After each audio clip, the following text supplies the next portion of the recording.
Estamos iniciando esta live com o tema O Espírito Santo nas Cartas de São Paulo. Eu quero enviar uma saudação especial ao diretor da nossa Faculdade Católica de Anápolis, o reverendíssimo Padre Fábio Aparecido Barbosa, e também ao coordenador do nosso curso de Teologia na Faculdade Católica de Anápolis, o Padre Carlito Bernardes, doutorando em Teologia Bíblica. E também uma saudação especial aos acadêmicos, alunos do curso de Teologia, demais alunos da faculdade, aos colegas professores da nossa faculdade e todos que se propõem neste momento a nos acompanhar na exposição desta temática.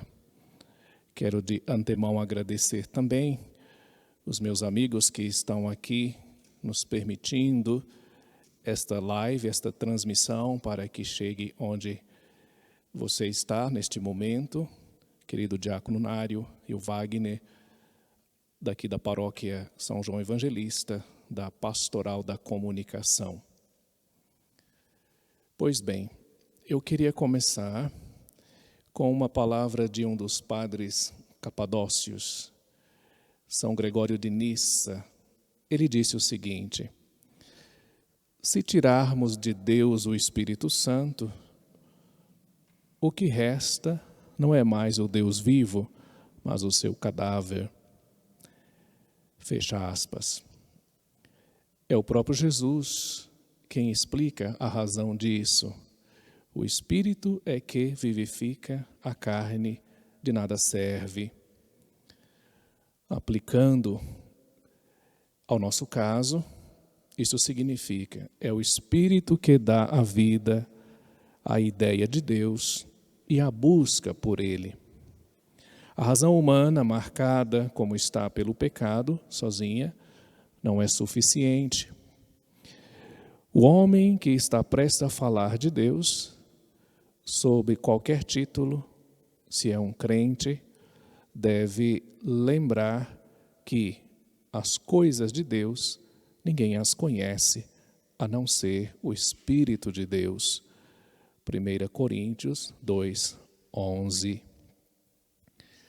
Portanto, no início desta nossa reflexão, a título de preparação para dispor a nossa mente, o nosso coração, eu quero lhes convidar a seguirem esta invocação ao Espírito Santo da sequência de Pentecostes. Eu amo esta invocação ao Espírito Santo, que em breve vamos solenizá-la na liturgia de Pentecostes. Espírito de Deus, enviai dos céus um raio de luz. Vinde, Pai dos pobres, dai aos corações vossos 7 dons, consolo que acalma, hóspede da alma, doce alívio, vinde. No labor descanso, na aflição remanso, no calor aragem. Sem a luz que acode, nada o homem pode, nenhum bem há nele. Ao sujo lavai, ao seco regai, curai o doente, dobrai o que é rígido, guiai no escuro, o frio aquecei. Dai à vossa igreja que espera e deseja vossos 7 dons. Dai em prêmio ao forte uma santa morte, alegria eterna. Enchei luz bendita, chama que crepita, o íntimo de nós. Portanto, suplicamos muito humildemente que o Espírito Santo ilumine a nossa inteligência. Afinal, a teologia é fides queres intellectum, é a fé que procura o entendimento. Façamos nossas também aquelas primeiras palavras do santo John Henry Newman: conduze-me, doce luz, pela escuridão que me cerca, Sê Tu a me conduzir. A noite é escura e eu estou longe de casa. Sê Tu a me conduzir. Protege meus passos. Não te peço para ver o horizonte distante. Apenas um passo por vez, para mim, já é mais que suficiente. É uma invocação ao Espírito Santo, esta prece de John Henry Newman. Eu gostaria de, muito brevemente, lhes dar algumas indicações para ulterior aprofundamento. O tempo nosso aqui é breve, portanto, é apenas uma introdução, porque esta temática, o Espírito Santo nas cartas paulinas, para uma aproximação, um aprofundamento razoável, precisaria, no mínimo, um curso de 30 aulas. Espero que encontremos formas de aprofundar essa temática através de seminários, de cursos, na medida do possível, oportunamente. Mas é importante termos algumas referências. A temática que nós vamos trabalhar aqui pode ser encontrada neste caderno que traz o título O Espírito Santo na Bíblia. Também, como sugestão, já uma apresentação bastante espiritual que percorre estas contribuições de São Paulo, esta obra de Dom Rafael Cifuentes, A Força e a Suavidade do Espírito Santo. É um livro belíssimo que com certeza pode nos fazer excelente companhia nos nossos momentos de estudo, reflexão, oração. Também, se alguém quer um aprofundamento mais exegético, indo mesmo a autores que estudaram muito essa temática do Espírito Santo nas cartas paulinas, este livro, aqui tem um caderno de Albert Vanois. O cardeal Vanois foi um grande professor da Gregoriana em Roma e também do Pontifício Instituto Biblicum, e era uma grande autoridade na exegese e, portanto, pode ser muito útil para um ulterior aprofundamento. Os carismas no Novo Testamento. Aprofunda exatamente essa temática proposta, indo mais profundamente. E se alguém quer uma abordagem recente do magistério sobre os carismas, naturalmente uma abordagem ancorada nas cartas de São Paulo, fundamentalmente, poderá encontrar disponível na página da Santa Sé, na página exatamente da Congregação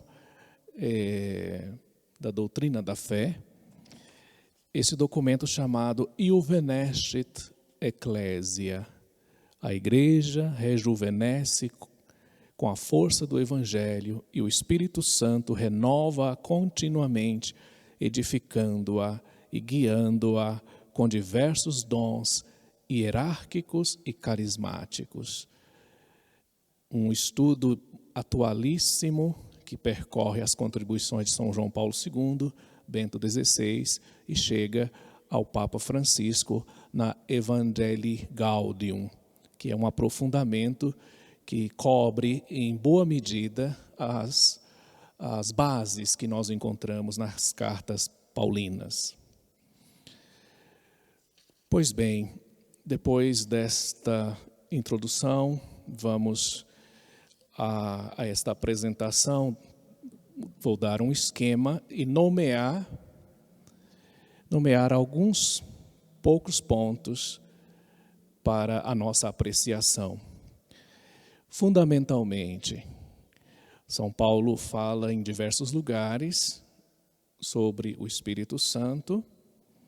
No entanto, onde vamos encontrar uma exposição mais articulada não quer dizer fácil, é na 1 Coríntios, capítulos 12, 13 e 14, e Romanos 8, fundamentalmente.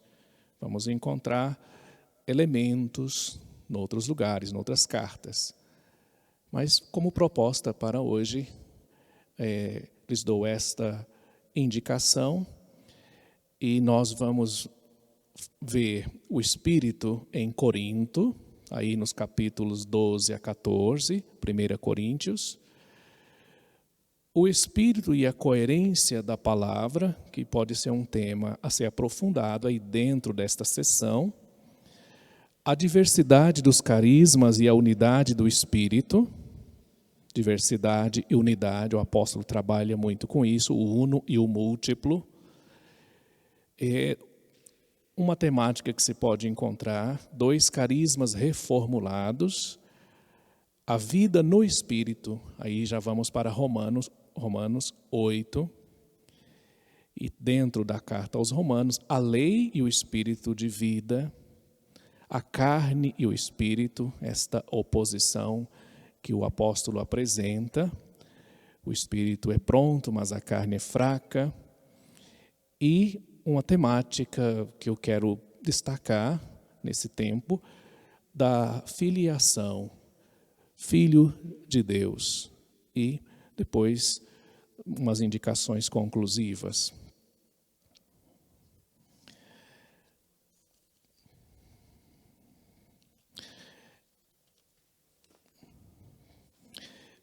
É importante dizer o seguinte, que é sempre difícil falar do Espírito Santo, e essa dificuldade inclui os próprios escritos de São Paulo, mesmo quando o apóstolo Paulo nos entrega alguns ensinamentos a respeito deste Espírito, e não apenas uma experiência à maneira de Lucas, especialmente nos Atos.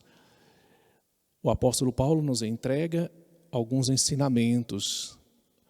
Nos Atos dos Apóstolos nós temos experiências da ação do Espírito na vida dos apóstolos das primeiras comunidades. É difícil falar do Espírito Santo, isto é, daquele que está exatamente na fonte da palavra cristã. Já na Escritura, sobre a Antiga Aliança, o Espírito se achava diretamente ligado à profecia, isto é, à palavra de revelação no seu jorrar transbordante, sob o impulso do Espírito Santo. Ainda agora, o próprio Espírito de Jesus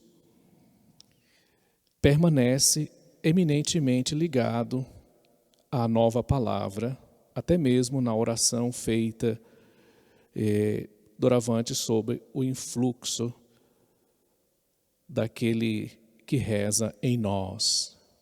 Deus enviou aos nossos corações o Espírito de seu Filho que clama, Abá, Pai. Gálatas 4, 6.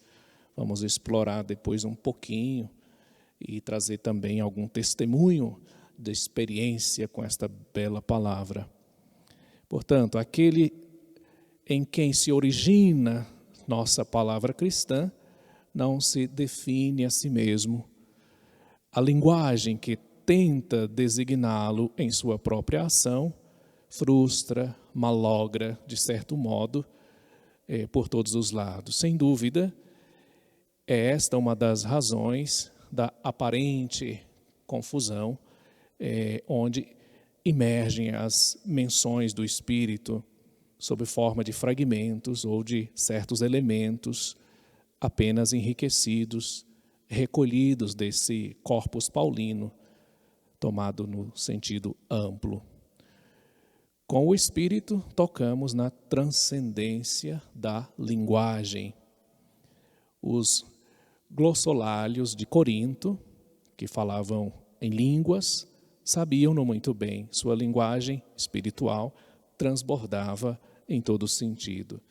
Não é fácil, tanto é que exige da hierarquia da igreja muita atenção para ter discernimentos, para verificar se são manifestações autênticas do Espírito, os carismas que vão surgindo. Encontramos em Paulo, pelo menos em todo o corpus tradicional das cartas que lhe são atribuídas, cerca de 146 menções do pneuma. Pneuma, esta palavra grega, que originalmente significava corrente de ar, designa agora, conforme o caso, o Espírito do homem ou o Espírito Santo.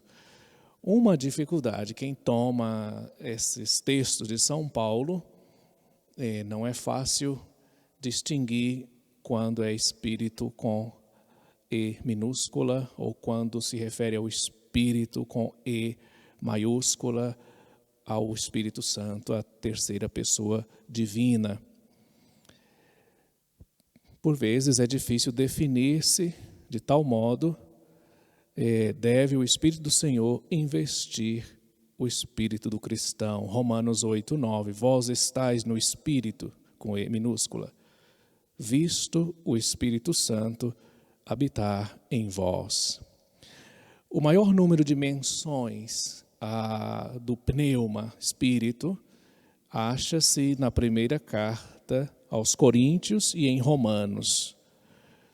Só como a título de informação, das 34 e 40 menções lidas respectivamente em Romanos e 1 Coríntios, 18 e 22 destas, dentre elas, parecem designar o Espírito Santo, excetuando-se Efésios e outros escritos atribuídos a Paulo, são relativamente mais discretos. Um aprofundamento dentro desta introdução é o Espírito em Corinto. Aí temos os capítulos 12, 13 e 14. O capítulo 13 temos aquele momento em que o apóstolo Paulo conclama a comunidade a aspirar os dons mais elevados, a aspirar ao amor, à caridade, o dom supremo, que deve informar todas as outras atividades e manifestações, ministérios, carismas, dons, graças diversas na comunidade, na igreja. Portanto, depois dos capítulos de 1 Coríntios 8 a 11, 34, sobre as refeições gentílicas e a refeição cristã, o conjunto de 12 a 14 trata do assunto dos carismas. Em Corinto apresentavam-se dificuldades a este respeito, particularmente 2 carismas ligados à comunicação da palavra. Quais eram esses 2 carismas que suscitavam dificuldades de entendimento, de compreensão, que erguiam problemas? Isto é, a oração dos glossolálios e a profecia. O apóstolo decide, então, estabelecer ordem por conta desses conflitos na comunidade, a fim de que tudo se faça com decoro e ordem, são suas palavras. A vida comunitária de Corinto é, sem dúvida, transbordante e a ação dinâmica, mas a palavra falha. Os 2 carismas em questão são qualificados como espirituais, literalmente pneumáticos, isto é, dons do pneuma, espírito, como em Coríntios 12, 1 e 14, 1, 37. Compreendemos bem este vocabulário, um tanto estranho. Em grego, a palavra carisma significa um presente ou um dom. Em Paulo designa um dom recebido de Deus, ao mesmo tempo pessoal e de alcance comunitário em vista da construção eclesial. Esta é uma afirmação que pode substanciar muito o sentido da nossa existência cristã, da nossa vocação. A fé é essencialmente eclesial. Vale a pena aprofundar isto. O dom é para ser partilhado. A verdade, o amor, a alegria, os dons se robustecem na medida em que são comunicados, partilhados nunca escondidos, guardados para si, como talentos, né, sepultados. Então o apóstolo Paulo já tem esta preocupação. Sim, isto é, os dons do pneuma espírito são chamados literalmente pneumáticos. O carisma pode então designar um dom excepcional, por exemplo, o carisma da cura, mas também qualidades ditas naturais ou graças de estado concedidas por Deus a cada cristão e ativadas para a construção da igreja, para a edificação da igreja.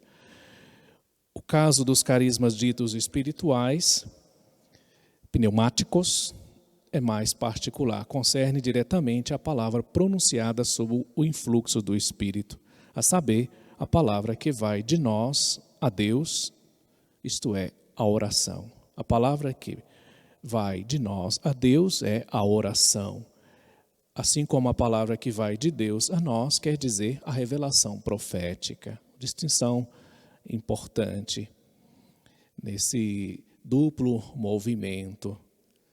De início podemos afirmar, segundo São Paulo, que o Espírito está na fonte da palavra e do agir cristão, no dizer e no fazer daquele que doravante vive no Espírito e, portanto, no Espírito Santo. Se algo claudica na vida do cristão ou na vida comunitária, compromete diretamente o Espírito. Consideremos rapidamente a organização, portanto, desse capítulo 12 a 14, muito brevemente. Antes de explicar, embora por alto, o papel do Espírito, segundo alguns elementos escolhidos. Para reduzir as perturbações ocasionadas pelo exercício dos carismas ditos pneumáticos, quais são glossolalia e profecia, Paulo explicita, antes de tudo, o que são os carismas em geral. Depois ergue o pensamento até o ágape, amor. Então é isso que você vai encontrar ao ter em suas mãos esses capítulos 12, 13 e 14 da primeira carta aos Coríntios. Uma exposição sobre os carismas em geral e depois o apóstolo apresenta maravilhosamente o hino ao amor, ágape. Antes de voltar aos dons espirituais, em litígio, em conflito, e de melhor regulamentar a sua prática. Bom, tem uma estrutura, isso pode ser aprofundado. Bom, dentre essa estrutura, o que eu queria destacar para falar aqui vai ser sobre a filiação. Não dá para trabalhar aqui a lei e o espírito, a carne e o espírito, mas vamos falar desta filiação e depois dos frutos do espírito, que é a parte conclusiva.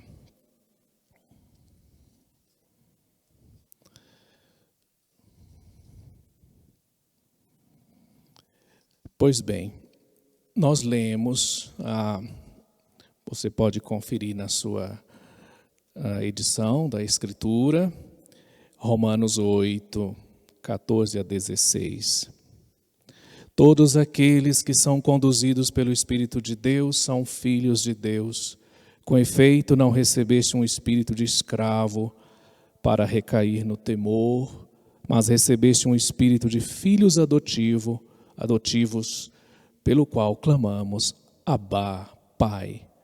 O próprio Espírito se une ao nosso espírito para testemunhar que somos filhos de Deus.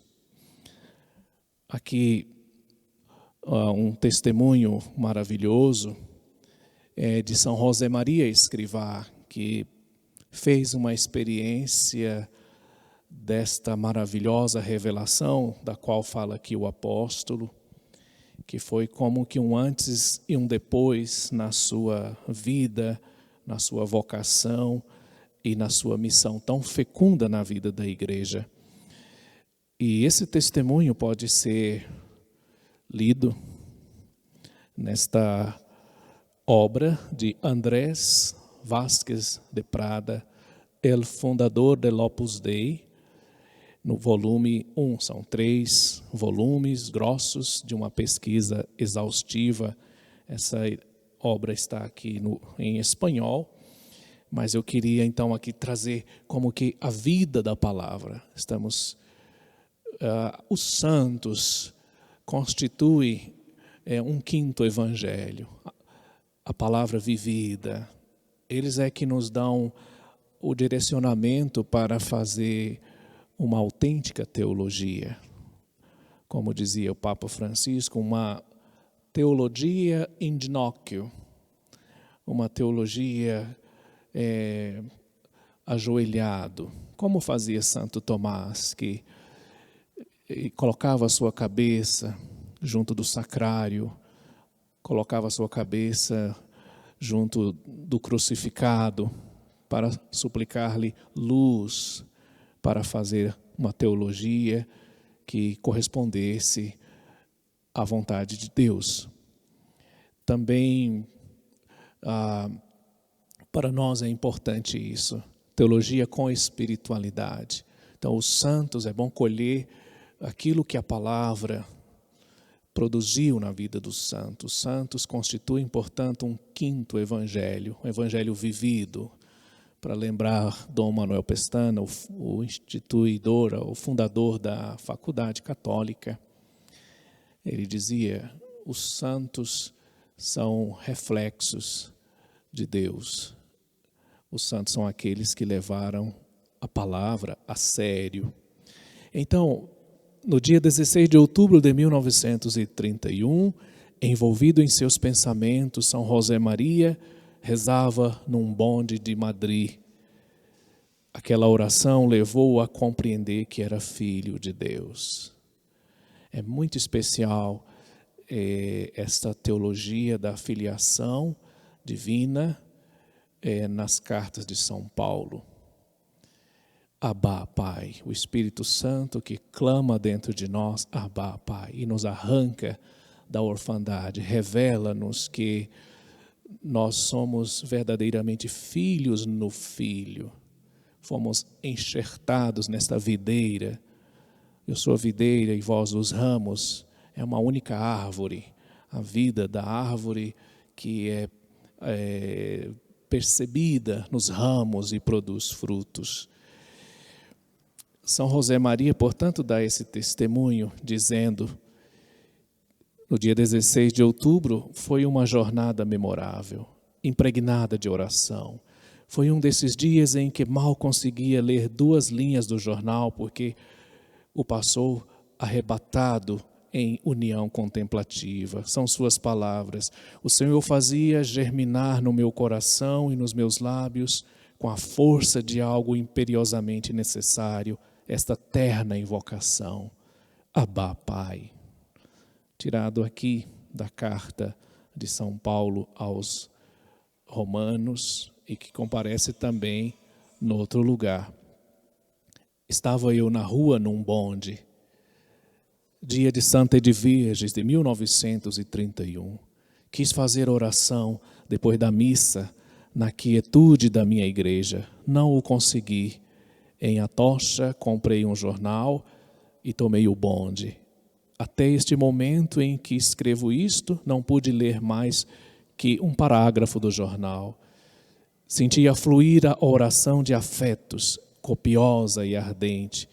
Assim, estive no bonde até a minha casa. Portanto, ele ficou caminhando de 1 hora para 2 horas, repetindo esta palavra, Abá, Pai. Fez uma profunda experiência da filiação divina. Gálatas, né? Romanos 8, 14 a 16, e também vai aparecer em Gálatas. Porque todos vós sois filhos de Deus pela fé em Cristo Jesus. Os filhos são, pois, tidos como filhos em relação ao Pai. Aquele que deu seu Filho quis fazer de nós filhos seus. Em Romanos 8,15, a ação do Espírito é particularmente realçada. De tal forma, o cristão deve ter recebido um espírito de adoção filial a ponto de intimamente em seu espírito, pelo Espírito, ter experiência do fato. Assinalamos aqui a palavra adoção, termo extraído da linguagem jurídica helenista, desconhecida da Sagrada Escritura e raramente utilizada no Novo Testamento. Comparece em poucos lugares das cartas de São Paulo. E o apóstolo não hesita em servir-se dessa expressão, adoção, do mundo helênico, para traduzir melhor a nova realidade. Em Gálatas 4, 5 a 6, ele exprime pensamento análogo para que recebêssemos a adoção filial. E porque sois filhos, enviou Deus aos nossos corações o Espírito de seu Filho que clama, Abá, Pai. Temos aqui a oração cristã por excelência. É o mesmo termo que Jesus elevou naquele momento de profunda angústia no Getsêmani. Pai, se for da tua vontade, afasta de mim este cálice. Mas, Pai, seja feita a tua vontade. Abá, Papai, meu Pai querido. Temos aqui a oração cristã, portanto, por excelência, a utilização do termo aramaico, Abá, traduzido por Pai, Papai. Deste modo, Paulo dá o exemplo de uma oração de glossolalia, numa linguagem estrangeira, incompreensível para um grego, mas acompanhada de sua clara interpretação. E assim ele aplica o que pedia aos coríntios, lá no capítulo 14 da primeira carta. Finalmente, como já foi dito, é o Espírito que reza no cristão. Assim também o Espírito socorre a nossa fraqueza. Aqui eu queria recordar uma palavra de Karl Rahner, um dos maiores teólogos do século XX, embora com muitas teses discutíveis, mas ele disse uma coisa: o cristão do século XX seria ou um místico ou não seria nada. Seria uma pessoa profundamente guiada, mergulhada no Espírito Santo, muito consciente da sua condição de filho de Deus, que a palavra batismo, baptizomai, quer dizer imergir, mergulhar em Deus, na Trindade Santa, para viver esta relação. E isso é por obra do Espírito Santo. Pois não sabemos o que pedir como convém, mas o próprio Espírito intercede por nós com gemidos inefáveis, e aquele que perscruta os corações sabe qual o desejo do Espírito e que é segundo Deus que ele intercede pelos santos. Caríssimos, para terminar, só ficam essas indicações de um possível depois aprofundamento dessa maravilhosa temática em São Paulo. E eu gostaria aqui de passar a conclusão, trazendo esta palavra sobre a caridade, um testemunho final. A nossa fé se tornou viva, a nossa crença se tornou um tipo de conhecimento, sob a ação do Espírito Santo. Alguém estava dando esse testemunho. De repente, o sobrenatural tornou-se mais real do que natural. Em resumo, Jesus é uma pessoa viva para nós. Ninguém pode dizer Jesus Cristo é o Senhor, senão no Espírito Santo. Tente abrir o Novo Testamento e lê-lo como literalmente verdade, agora, cada palavra, cada linha. A oração e o sacramento tornam-se verdadeiramente nosso pão de cada dia. E não práticas piedosas genéricas. Um amor pelas Escrituras que eu nunca teria acreditado possível, uma transformação dos nossos relacionamentos com os outros, uma necessidade e uma força para testemunhar além de todas as expectativas. Tudo isso se tornou parte da nossa vida. A experiência inicial do batismo do Espírito não nos deu uma emoção externa particular, mas a vida se tornou impregnada de calma, confiança, alegria e paz. São palavras do cardeal Raniero Cantalamessa. Concluindo, de fato, essa nossa breve, simples aproximação para trazer motivações.